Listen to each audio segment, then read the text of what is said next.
Un mundial dura apenas un mes. Es un mes donde el país anfitrión recibe crecimiento económico, turismo, inversión, atención global, creación de empleo, modernización de infraestructura y prestigio internacional.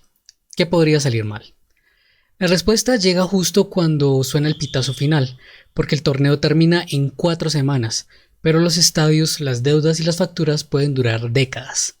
Al final de este video vas a entender exactamente cómo funciona el negocio más grande del deporte y de dónde sale cada dólar que se mueve en el mundial, hacia dónde va, quién se queda con la mayor parte y por qué la mayoría de los países que lo organizan terminan pagando una cuenta que jamás se recupera. Vamos a ver los casos que salieron bien, los que terminaron en estadios abandonados, quién es el héroe y quién es el villano detrás de la pasión del fútbol que convoca al mundo entero cada 4 años. Y si de verdad vale la pena organizar un mundial.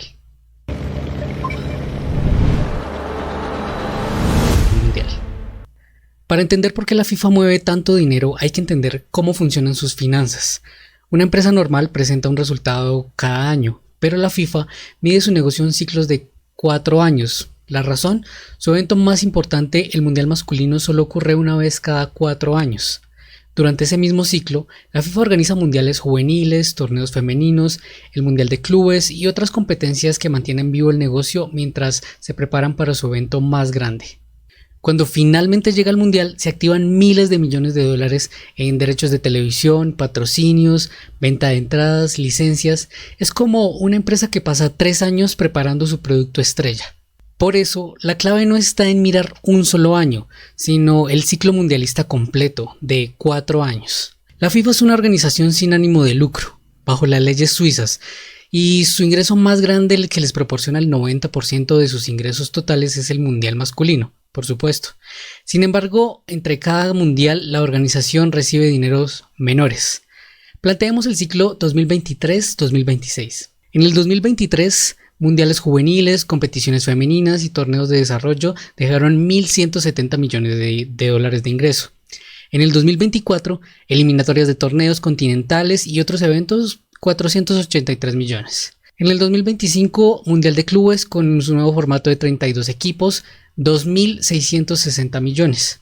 Y en el 2026, el mundial masculino en Estados Unidos, Canadá y México, 8.687 millones.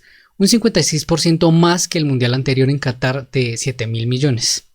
Al terminar el 2026, la FIFA cierra este ciclo financiero y presenta sus resultados. Para el ciclo 2023-2026, la proyección económica total de la FIFA es de 13.000 millones de dólares. La FIFA tiene sus fuentes de ingreso de dinero y prácticamente la fórmula se repite cada 4 años. Ha sido la misma desde hace mucho tiempo. El mayor de ellos son los derechos de transmisión. Para el 2026 se proyecta que ronden los 3.900 y 4.300 millones de dólares, un monto bastante menor que el de Qatar. Después le siguen las entradas y hospitalidad en 3.000 millones, un aumento del 216% frente a Qatar del 2022, que generó 950 millones. Después le siguen los patrocinios, que se espera superen los 2.800 millones de dólares, otro récord para empresas como Aramco, la petrolera saudí, Lenovo y la nueva plataforma de predicciones ADI, que es el nuevo socio oficial del mercado de pronósticos de la Copa Mundial de la FIFA. Y un dinero menor por licencias y merchandising, 111 millones según el presupuesto oficial. Lo de los dulces. Ojo que este año las entradas vienen con sorpresa y no es justamente maní y gaseosa o refresco, pero es algo que vamos a hablar más adelante porque a mis amigos de la FIFA no se les escapa una. Claro que la FIFA también tiene sus gastos y para el 2026 están calculados en 3.760 millones de dólares, desglosados así: 1.120 millones en operaciones, 1.020 millones en premios y costos relacionados, 813 millones de servicios a los equipos, 421 millones en gestión de sedes y competiciones, 302 millones en comunicaciones y marketing y 86 millones en administración. El premio total a repartir entre las selecciones es de 871 millones de dólares. Cada equipo recibió un mínimo de 12.5 millones de dólares solo por participar, un 65% más que en Qatar. Otro rubro es que el que reciben los países miembros, no solo los anfitriones, sino todas las federaciones del mundo, bajo el programa FIFA Forward 3.0. Cada federación recibe hasta 8 millones de dólares durante el ciclo de 4 años, con un extra de 1.2 millones para las federaciones más pequeñas. ¿Y qué es esto de FIFA Forward 3.0? Es un fondo de desarrollo que la FIFA reparte entre las 211 federaciones nacionales de fútbol que existen en el mundo, incluyendo países que ni siquiera clasificaron al Mundial 2026. El total invertido en este programa para el ciclo completo es de 2.250 millones de dólares. Bueno, y aquí hago un alto porque sí, este tipo de acciones es lo que los mantiene bajo la denominación de sin ánimo de lucro, ya que están obligados a gastar sus reservas para este propósito, promover el fútbol. Más adelante veremos que el lucro no es de su interés en lo absoluto. Es por eso que existe el programa FIFA Forward 3.0 del que hablamos, básicamente para infraestructura de federaciones pequeñas, torneos juveniles, entre otras cosas. Bueno, ¿y cuánto ha costado organizar un mundial? Con el paso de cada mundial la cifra va en aumento y Qatar fue el último y dejó la vara bien alta. Alemania en el 2026 gastó 4.300 millones de dólares, Sudáfrica en el 2010 4.500, Brasil 2014 15.000 millones, Rusia 2018 14.200 y Qatar en el 2022 229 millones de dólares. Entre 6.500 y 10.000 millones fueron en estadios, el resto en infraestructura nacional, metro, aeropuertos, carreteras, hoteles.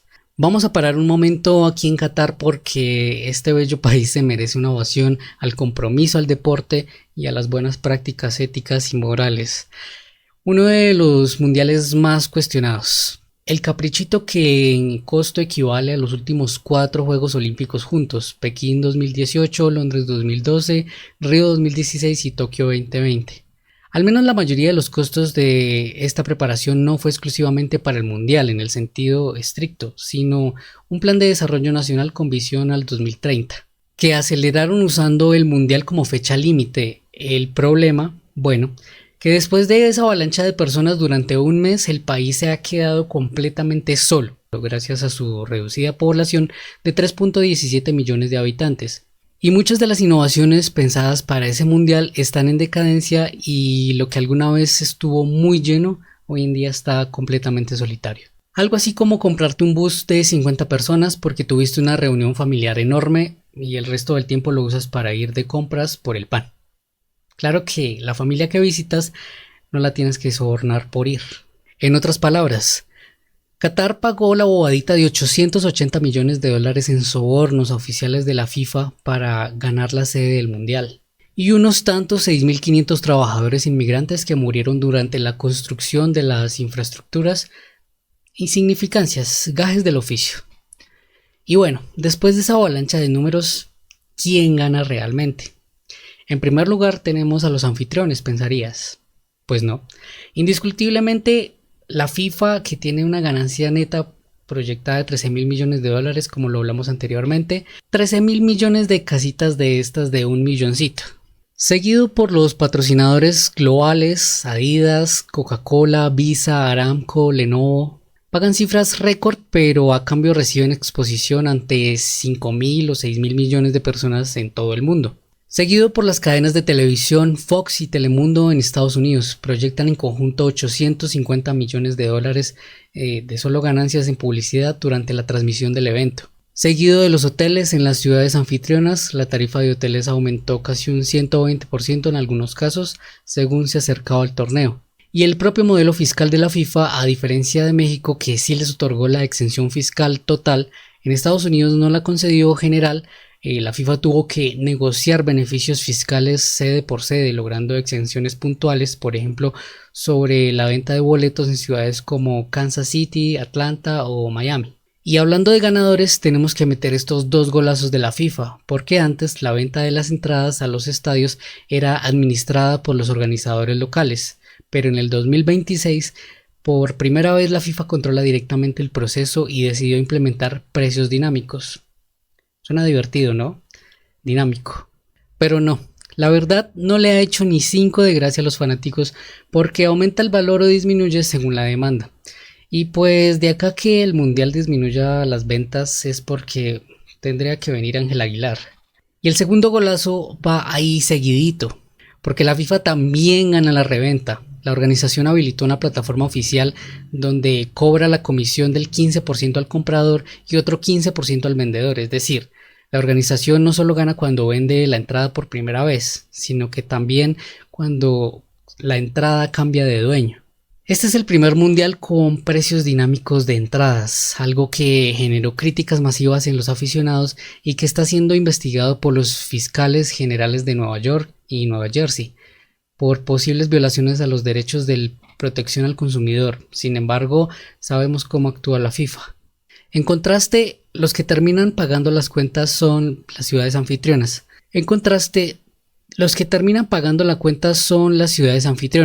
Porque firman contratos con la FIFA donde se comprometen con la responsabilidad de la seguridad nacional, ya que todos los impuestos, tasas y gravámenes quedan sobre las ciudades anfitrionas, no sobre la FIFA. Es decir, la FIFA blinda su propio bolsillo y la factura de seguridad de impuestos la paga Houston, Toronto, Kansas, no Zurich. Cada ciudad anfitriona en Estados Unidos debe asumir entre 100 y 200 millones en costos de infraestructura, seguridad y logística. En Toronto, el presupuesto pasó de una estimación inicial de 30 a 45 millones de dólares a unos 380 millones de dólares, con la ciudad cubriendo la mitad. En Foxborough, Massachusetts, un pueblo de 18,000 habitantes tuvo que reunir 7.8 millones de dólares para seguridad pública en el Gillette Stadium. Dinero que finalmente cubrió el grupo Kraft, dueño de los Patriots, porque los residentes se negaron a pagarlo de sus impuestos. Kansas City recibió 59.5 millones de dólares en fondos federales para seguridad, pero aún así enfrenta una escasez de policías. Deberá traer agentes de otras ciudades para cubrir el operativo. Nueva York y Nueva Jersey en transporte, el pasaje de tren ida y vuelta al MetLife Stadium, donde se jugará la final, subió de $13 a $150 en días del partido. El senador Chuck Schumer exigió a la FIFA que cubriera estos costos. El estacionamiento del estadio quedó muy limitado y caro, hasta $200 y $225, obligando a la mayoría de espectadores a usar el transporte público. El negocio.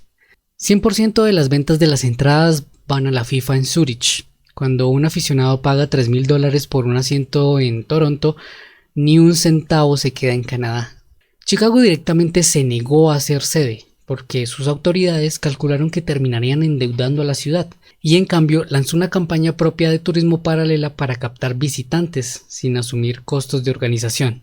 Por primera vez, el mundial se comparte entre 3 países anfitriones, lo que hace que se distribuya la carga financiera, de logística, infraestructura, es decir, los estadios ya existían y en algunos casos solo necesitaron adecuaciones. Sin embargo, la FIFA es la tía petunia de Harry, llega a la casa a criticar, y los estadios deben tener ciertos criterios y especificaciones, por lo que, en conclusión, ¿vale la pena organizar un mundial? Si la pregunta es financiera, no. La respuesta histórica parece bastante clara. 12 de los últimos 14 mundiales terminaron en pérdidas para sus anfitriones, y en promedio los retornos han estado muy por debajo de los prometidos en las candidaturas. Pero quizás esa sea una pregunta equivocada, porque los países no compiten por organizar el mundial, únicamente por ganar dinero. Compiten por prestigio, por influencia, por atención global, por acelerar proyectos de infraestructura y en algunos casos simplemente por la oportunidad de mostrarse al mundo quiénes son. El problema es que esos beneficios son mucho más difíciles de medir en una hoja de cálculo. Y aquí está el verdadero dilema. Si lo que buscan es un retorno financiero directo, la evidencia dice que es probable que no valga la pena. Pero si crees que por orgullo nacional, imagen internacional o ciertas transformaciones urbanas justifican asumir el riesgo económico tan enorme, la respuesta se vuelve mucho más compleja. Al final, un mundial sí genera riqueza. La pregunta nunca ha sido si se crea valor, sino quién se queda con él y quién paga las cuentas. Y la próxima vez que escuches que un país ha ganado la sede del mundial, quizá valga la pena preguntarse: ¿ganó el país o ganó la FIFA?